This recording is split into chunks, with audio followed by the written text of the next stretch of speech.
Саламатсыздарбы, кабарлардын кечки чыгарылышы менен таныштырып, төз эфирде мен Альбина Жолоева. Ош облусу боюнча Сирияга кеткендердин саны акыркы 10 айдын жыйынтыгы менен 85ке жакындады. Алардын басымдуусу социалдык тармак аркылуу азгырылганын адистер айтышат. Мындан улам жаштарды ар кандай терс агымдардан сактанууга багыттоо максатында Ош мамлекеттик университетинин юридикалык институтунун колледжинде тегерек стол өттү. İslam dininde bir adam başka bir adamla mecburluğuna hakkı yok. Her bir insan özünün ihtiyarının bana Müslüman oluş gerek, özünün ihtiyarının bana amallarda, ibadetlarda taş gerek. Bir öden korkup iman getirse al iman емес, al Müslüman çıkaramaz. Андагы талкууланган маселелер тууралуу кененирээк кечки чыгарылышыбыздан көрө аласыздар. Ош шаарынын Алмалык айылындагы жер көчкүдөн жабыркагандар президент бөлүнгөн акчаны ала элек. Ушул жылдын 13 сентябрында Алмалык айылында жер көчкү катталып 25 үй кооптуу деп табылган. Аны көчүрүү үчүн өлкө башчы 5 миллион акча ажыратарын убадалап, аны жашоочуларга бөлүштүрүп берүү тапшырмасын Ош шаарынын мэрине койгон болчу. Бирок 2 ай болоюн деп калганы менен акчадан дайын жок деп жашоочулар кабатыр. Мэриядан эми ошол Айтмамат Кадыровпу ошого айткан неме. Президент ошо сен жеп койбой бергейин деген ошол берилбей атат го, билбейбиз. Бизде карасат болуп атабыз эми. Үйдө бала чакабыз менен майда чүйдө балдар бар, мал алыбыз бар. Бияка баарыбыз көчүп чыгып алайлы десек, малыбыз калат экен. Анан ушу жерге чыгайлы десек шартыбыз жок эми. Кабарчыбыз Адина Досумбетованын себептерин жеринен барып иликтеп келген кененирээк толукталган чыгарылышыбыздан көрө аласыздар. Араван районунун Герметоо айыл өкмөтүндөгү 6 айылда 30 жылдан бери таза суу жок. Тургундар мал жандык ичүүчү каналдан суу пайдаланып келишет. Андагы суу санитардык гигиеналык талаптарга жооп бербегендиктен ар кандай ооруларга кабылабыз деп жашоочулар даттанат. Айылдыктар таза суу маселесин чече албай жаткан кезде аймакты камсыз кылган жалгыз каналда да суу токтоп калды. Жашоочулардын учурдагы абалы тууралуу кененирээк кезектеги тасмадан көрө аласыздар. Бул Герметоо айыл өкмөтүндөгү 6 айылды суу менен камсыз кылчу жалгыз канал. Мындан мал жандыктары менен биргеле жашоочулар да пайдаланышат.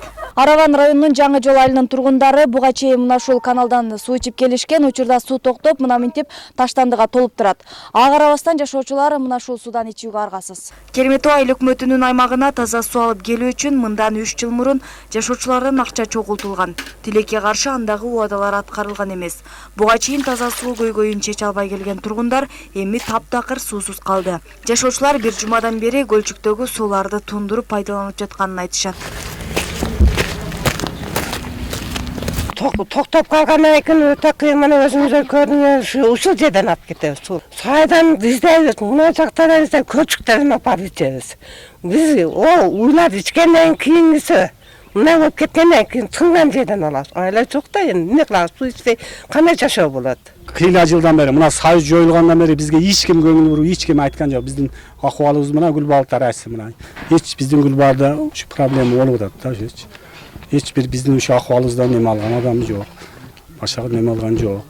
Суу токтойт ушундай бизге узакка. Каналдагы суу санитардык гигиеналык талаптарга жооп бербейт. Мындан улам аймактагылар ар кандай илдеттерге кабылып келишет. Мына былтыркы жылы бизде аябай боттин чөп кетти. Ушу Герметоо айыл өкмөтүндө. Абыдан бир 10 жыл мурда бизде брюшной тип вообще күч алып кеткен. Ушулда ушу суунун айынан болгон деп бизге нар жактан сестен айтышкан да. Мына балдар маселен мен өзүмүн 3 балам ооруган ушу брюшной тип менен. Бул дагы өтө коркунучтуу илдет экен. Герметоо айыл өкмөтүнүн башчысы каналдагы суунун токтоп калышын оңдоо иштерине байланыштуу дейт. Кеңсай массивине суу көп өлчөмдө кетип жаткандыктан Акбура каналын кеңейтүү иштери жүрүп жатат. Ошол себептен Герметоо аймагына келчү суу 2 ай убакытка токтоп турат. Эми канал кеңейтилип аткандан иш-чара жүрүп аткандан сууну токтотконго мажбур болду да мамлекет иш-чарадагы. Эгер биз ойлоп атабыз, азыр биздин өзүнүн жакын ортодо суу жок. Анан баягы семен завод курулуп аткан жерде баягы өзүдө Каралдөбө деп коебуз. Ошол семен заводтан быйылкы жылы скважина менен суу чыгардык. Жакында гана чыкты да, анализдери келди буюрса. Эмтиги жылдан баштап буяка аткаруу иштерин улантабыз. Жакында премьер-министр менен убадасын берди 2016 жылга Герметоо айыл өкмөтүндө таза сууну чечип беремин деп. Буюрса 2016 жылы чечилип калат. Таза суу алып келүүгө кеткен каражаттын 5%-ын эл чогултушу керек. Калганы мамлекеттик бюджеттен бөлүнсө, аймакка ичүүчү суу алып келүү иштери көрүлө баштайт.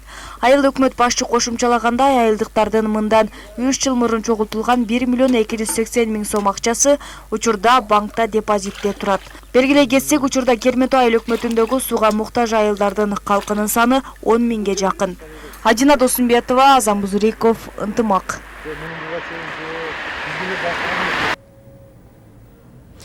Эмгек жана социалдык өнүктүрүү министрлиги тарабынан 5 жыл ичинде Орусиядан ата-энеси багуудан баш тарткан 50 бала Кыргызстанга кайтарылган.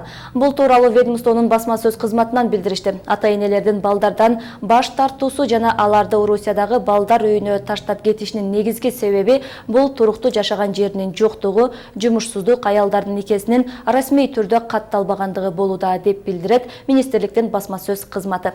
Орусиянын аймагында ата-энесинин багуусунан ажыраган балдардын укугун коргоо максатында Кыргыз Республикасынын эмгек жана социалдык өнүктүрүү министрлиги 2011 жылдан баштап мындай балдарды өлкөгө кайтарып берүү иш-чарасын уюштуруп келет. Бул үчүн 2015 жылдагы министрликтин бюджетинен 1 миллион 525 миң сом өлчөмүндөгү акчалай каражат каралган. Бүгүн Ош шаарында бүткүл дүйнөлүк жаштар күнү белгиленди. Анда жаштар саясатын ишке ашырууга кошкон салымы үчүн шаардын активдүү жаштарына белектер жана ардак грамоталар тапшырылды. Ош шаарынын вице-мэри Ильич Эргешев жаштарды майрам менен куттуктап, алардын бүгүнкү күндөгү орду, шаардагы көйгөйлөрдү чечүүдөгү салымы тууралуу айтып өттү. Иш-чара Ош шаарынын мэриясы жана жаштар комитети тарабынан уюштурулган. Чакан концерттик программа менен коштолду. Жаштар комитети тарабынан 10 жылдык позитивдүү өзгөрүүлөр программасы түзүлдү. Анын алкагында жаштардын аймактарда жаштар саясатын туруктуу ишке ашыруу боюнча стратегиялык планы иштеп жатат. Эң авалы ушул сыйлыкты берерден алдын ушул буга чейинки шаардын өнүктүрүүгө, проблемаларды чечүүгө кошкон салымдары, ошондой эле жаштар саясатын өнүктүрүүгө кошкон салымдары үчүн жасаган эмгектерин эске алып. Бул сиздерге жеткирип үлгүргөн акыркы кабарлар болду. Ушул жана башка жаңылыктар биздин сайтта да жайгаштырылган. Маалыматтар менен кененирээк Ынтымак ЧКТ сайтынан тааныша аласыздар.